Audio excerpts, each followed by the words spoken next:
Working in denim means embracing imperfections.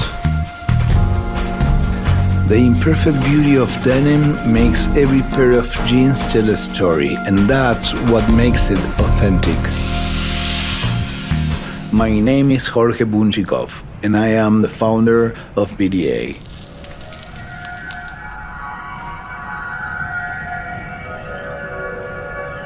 Whether you're breaking in a pair of raw jeans or creating a wash in the lab, every pair is one of a kind.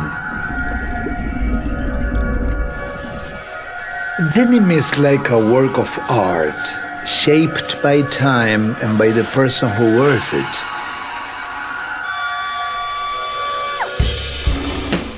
Here in Paraguay, we've worked hard to create a factory that blends into the landscape.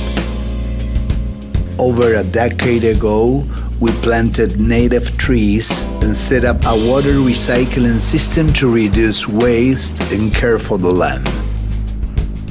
Being transparent about what we do and how we make our products is more important than anything.